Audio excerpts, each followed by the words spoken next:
नमस्कार दोस्तों, आपका स्वागत है डीप स्टोरी टेलर चैनल पर, जहां हर कहानी के पीछे छिपा है एक सिहरन पैदा कर देने वाला सच। अगर आपको डरावनी कहानियां पसंद हैं, तो चैनल को सब्सक्राइब करें, वीडियो को लाइक करें और कमेंट में बताएं कि अगली कहानी कैसी होनी चाहिए। तो चलिए शुरू करते हैं आज की भयावह कहानी। दोस्तों, मेरा नाम विक्रम है और मैं जयपुर से सैकड़ों किलोमीटर दूर स्थित एक गांव का रहने वाला हूं। आधुनिकता के इस दौर में भी हमारा गांव वर्तमान समय से लगभग 20 साल पीछे जी रहा है, क्योंकि हमारे गांव में मूलभूत संसाधनों की कमी है, जिसके चलते लोग आधुनिकता के इस दौर से काफी पिछड़े हुए हैं। और आज भी हम हमारे गांव में आज से लगभग 20 साल पहले की तरह की परंपराएं प्रचलित हैं और हमारा गांव आज भी उस दौर में जी रहा है। मेरा जो गांव है वह नर्मदा के बीहड़ के बगल में ही बसा हुआ है और पूरे गांव में कुछ एक आध घरों को छोड़कर बाकी के सभी घर आज भी मिट्टी के ही बने हुए हैं और गांव के लोग उन्हीं मिट्टी के घरों में ही अपना जीवन यापन करते हैं। आधुनिकता और शिक्षा की कमी के चलते गांव में आज भी वही पौराणिक परंपराओं और अंधविश्वास का पूरी तरीके से बसेरा पसरा हुआ है। पहले तो मैं इन सभी चीजों को शिक्षा की कमी मानकर नजरअंदाज करता था,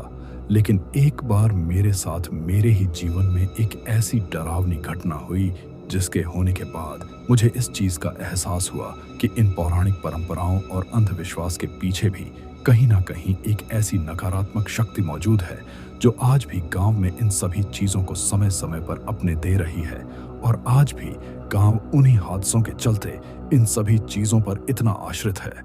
और गांव के लोग शायद इसीलिए इन सभी चीजों को इतना ज्यादा मानते हैं। आज की कहानी में मैं जिस डरावनी घटना के बारे में आपको बताने जा रहा हूं, वह घटना इतनी ज्यादा भयानक और डरावनी थी कि अगर आप इस कहानी को अंत तक ध्यान से सुनेंगे तो आपको सच में एहसास होगा कि जिस तरह इस संसार में भगवान अपने होने के संकेत समय समय पर हम लोगों को देते रहते हैं, उसी प्रकार ये जो नकारात्मक शक्तियां होती हैं, जैसे कि चुड़ैल, डायन, भूत प्रेत, पिशाच, छलावा, यह सभी चीजें भी कहीं ना कहीं हम लोगों को हमारे जीवन में कभी ना कभी इस चीज का एहसास कराती है कि वह भी हमारे आसपास ही कहीं ना कहीं अपना अस्तित्व रखते हैं। और जब वह हमें अपने होने का एहसास कराती है तो वह एहसास इतना ज्यादा डरावना और खतरनाक होता है कि कोई कमजोर दिल वाला इंसान तो वहीं पर दिल का दौरा पड़ने से शायद मर ही जाएगा। कोई मजबूत दिल और कलेजी वाला इंसान ही उस चीज का सामना कर सकता है। दरअसल आज जिस घटना के बारे में मैं आपको बताने जा रहा हूं, वह आज से कुछ साल पहले की ही है और वह दौर शायद पूरी दुनिया में हमेशा हमेशा के लिए याद रखा जाएगा। वह दौर पूरी दुनिया के लिए इतना ज्यादा खतरनाक था कि उस वक्त हर कोई अपनी जिंदगी को बचाने की कसमक्स में लगा हुआ था।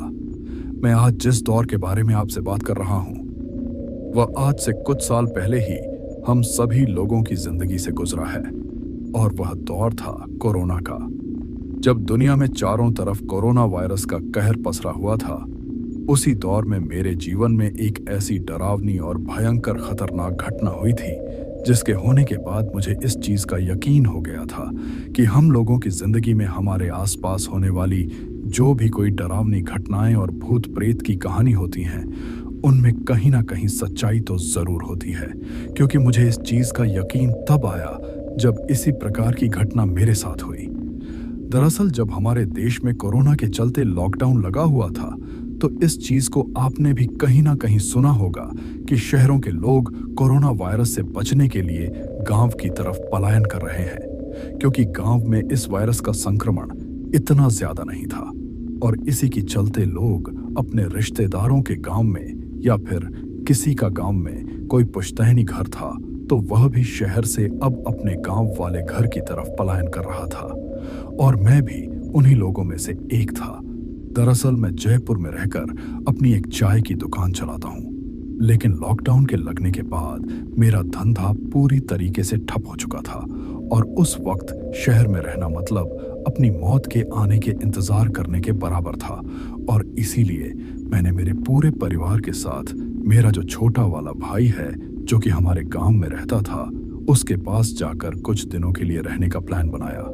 और मैंने सोचा कि अगर मैं गांव चला जाऊंगा तो शायद इस मौत के तांडव से मैं बच जाऊंगा। लेकिन मुझे क्या पता था कि गांव में जाने के बाद मेरे लिए वहां पर एक बहुत ही खतरनाक मौत का तांडव तैयार है और वह मेरा काफी बेसब्री से इंतजार कर रहा है। मैं तो शहर से अपने आप को इस मौत के ख्वाब से बचाने के लिए गांव गया था, लेकिन मुझे इस बात का जरा भी अंदाजा नहीं था कि मैंने गांव आकर कितनी बड़ी गलती कर दी है। और गांव आने के बाद वहां पर मेरे साथ एक ऐसी घटना होने वाली है जिसको मैं अपने पूरे जीवन में कभी भी नहीं भुला पाऊंगा। और वह घटना तो कोरोना के भय से भी ज्यादा खतरनाक और डरावनी थी। दरअसल जब मैं अपने गांव पहुंचा तो मैंने इस चीज को देखा कि गांव लोग आज भी बहुत ज्यादा अंधविश्वास में जी रहे हैं और वो लोग इस कोरोना वायरस को भी किसी शैतानी शक्ति का प्रकोप समझकर उसका झाड़ फूंक से ही इलाज करने के लिए लगे हुए हैं। और इसके लिए वह कई प्रकार की अलग अलग तंत्र विद्याओं भी अपना रहे हैं। उनकी इन्हीं सभी हरकतों को मैं उन लोगों में शिक्षा की कमी के चलते उनका अंधविश्वास मान रहा था, लेकिन मुझे इस चीज का बिल्कुल भी अंदाजा नहीं था कि आने वाले कुछ ही दिनों में मैं भी इस चीज का शिकार होने वाला हूं। दरअसल जब मैं अपने पूरे परिवार के साथ अपने भाई के पास गांव में पहुंच गया था तो वहां पर अब हम दोनों ही परिवारों के लोग बड़े ही हंसी खुशी और आराम से रह रहे थे। लेकिन इसी दौरान हमारे घर में एक ऐसी घटना होती है जिस घटना के होने के बाद हम लोगों का जिंदगी जीना भी बड़ा ही मुश्किल हो जाता है। जब हम लोग गांव में रह रहे थे तो मेरी फैमिली जो मेरे साथ शहर से गांव आई थी, उन लोगों के लिए गांव में एक बहुत बड़ी समस्या थी। और वह समस्या यह थी कि गांव में सुबह सुबह के वक्त शौच जाने के लिए कोई भी शौचालय की व्यवस्था नहीं थी और गांव के सभी लोग खुले में ही शौच करने के लिए जाया करते थे।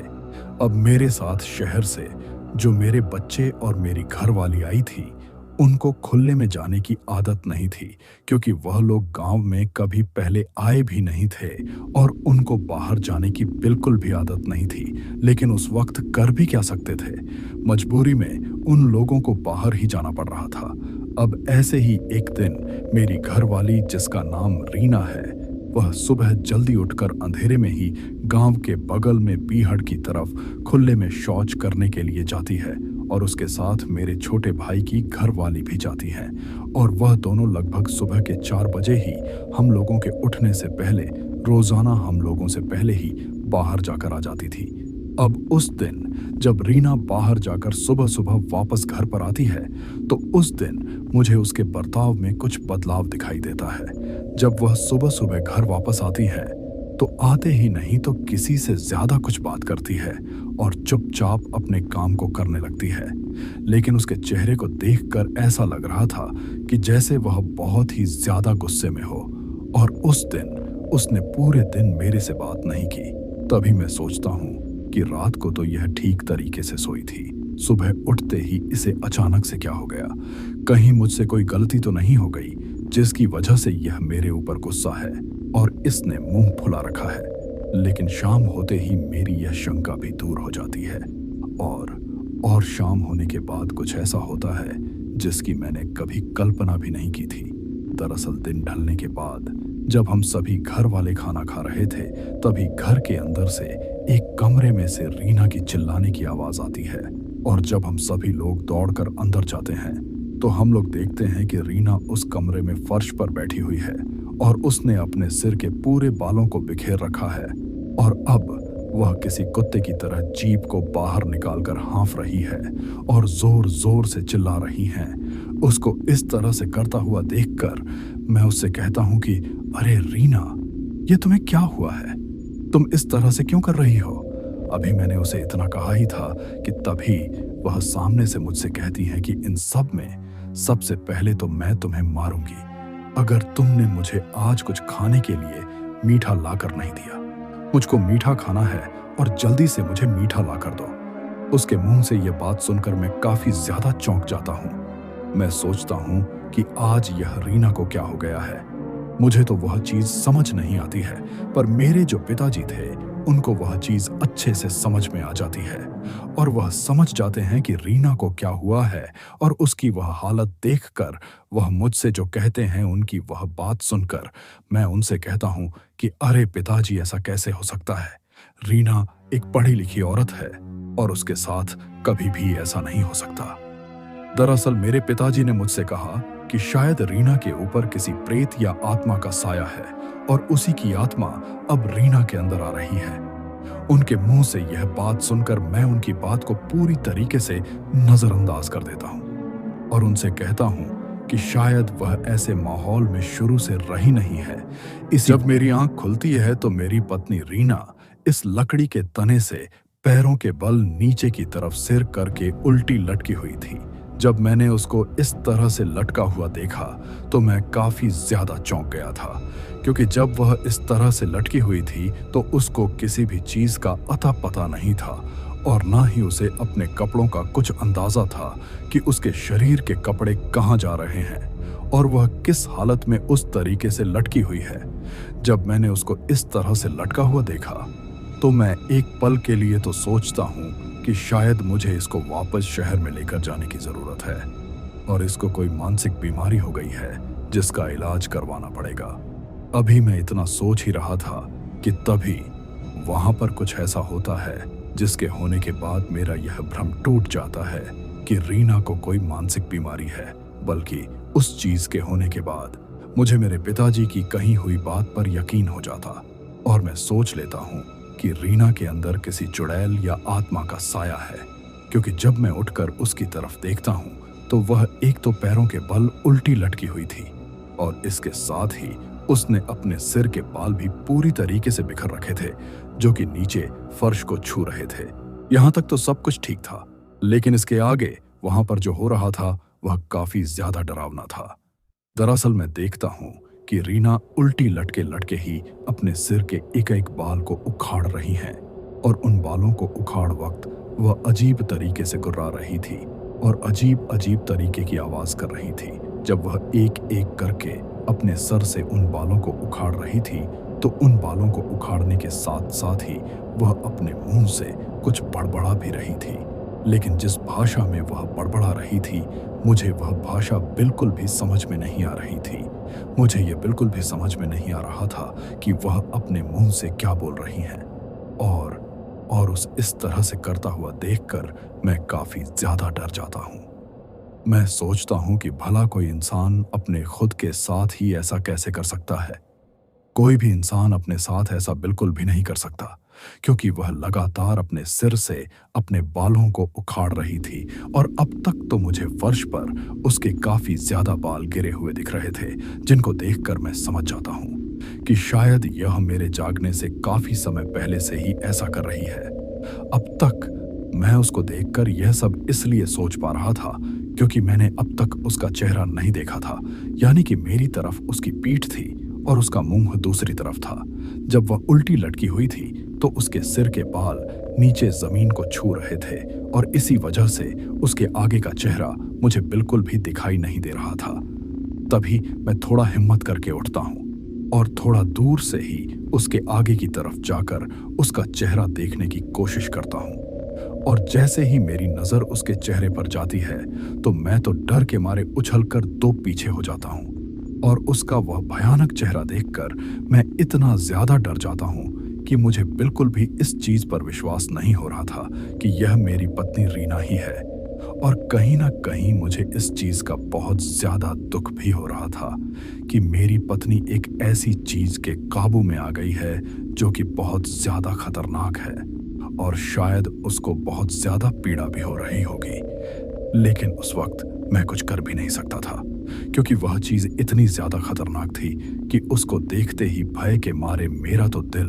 दुगनी रफ्तार से धड़कने लगा था और मेरे पूरे शरीर पर कुछ ही देर में पूरी तरीके से पसीना आ गया था और मैं वहीं पर खड़ा खड़ा एकटक उसकी तरफ देख रहा था। मुझे यह समझ ही नहीं आ रहा था कि मैं यहाँ पर किस लिए खड़ा हूँ। मुझे यहाँ पर खड़ा नहीं होना चाहिए बल्कि बाहर जाकर अपने सभी घर वालों को उठाना चाहिए और उन सभी को बुलाकर यहाँ पर लाना चाहिए, लेकिन मैं चाहकर भी वहां से जा ही नहीं पा रहा था क्योंकि बाहर जाने के लिए मेरे पैर उठ ही नहीं रहे थे। मुझे ऐसा लग रहा था कि जैसे यह रीना के अंदर जो कोई भी आत्मा है वह यही चाहती है कि मैं यहीं पर रहूं और बाहर ना जाऊं। जब मैं उसकी तरफ एकटक देख रहा था तो अब तक तो उसकी नजर मेरी तरफ नहीं पड़ी थी। उसका ध्यान तो सिर्फ अपने सिर के बालों को उखाड़ने में ही लगा हुआ था और सिर के बालों को उखाड़ने के साथ साथ ही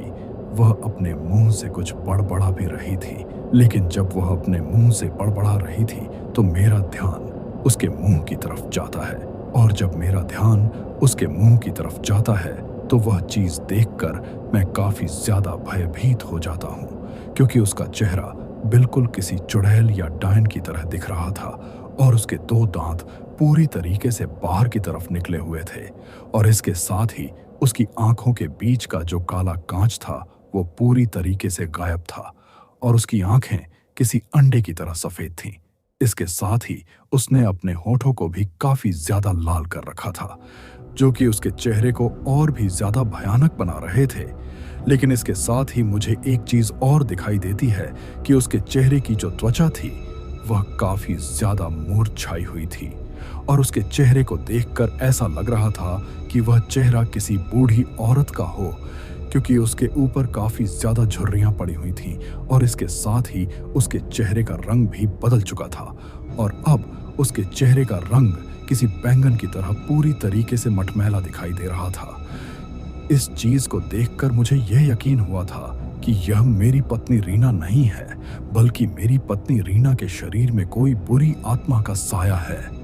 जो कि उसके साथ ये सब कर रहा है। लेकिन जब वह उल्टी लटकी हुई थी तो उसे अपने शरीर पर कपड़ों का भी एहसास नहीं था। उसे इस चीज का बिल्कुल भी अंदाजा नहीं था कि जब वह उल्टा लटक रही है तो उसके शरीर के जो कपड़े हैं वह कहाँ जा रहे हैं, और उसके शरीर के कुछ अंग पूरी तरीके से दिखाई दे रहे थे। जब मेरी आंख खुलती है तो मेरी पत्नी उस चीज को देखकर मैं सोचता हूँ कि अगर मैं बाहर जाकर घर के किसी सदस्य को बुलाकर लाऊंगा तो सबके सामने मेरी पत्नी की इज्जत खराब हो जाएगी, और इसीलिए मैं सोचता हूँ कि बाहर जाकर किसी को बुलाकर लाने से पहले मुझे किसी भी तरह इसके शरीर को किसी कपड़े से ढकना होगा। लेकिन जैसे ही मैं इस चीज के बारे में सोचता हूँ तो अचानक से ही उसकी नजर मेरे ऊपर जाती है और मेरी तरफ देखकर वह उल्टी लटके लटके ही अजीब सी आवाज में हंसने लगती हैं और मुझे कुछ कहने लगती हैं। लेकिन मुझे अब भी उसकी वह भाषा समझ में नहीं आ रही थी कि वह मुझसे क्या कह रही है, क्योंकि जब वह पहले उल्टी लटके लटके कुछ बड़बड़ा रही थी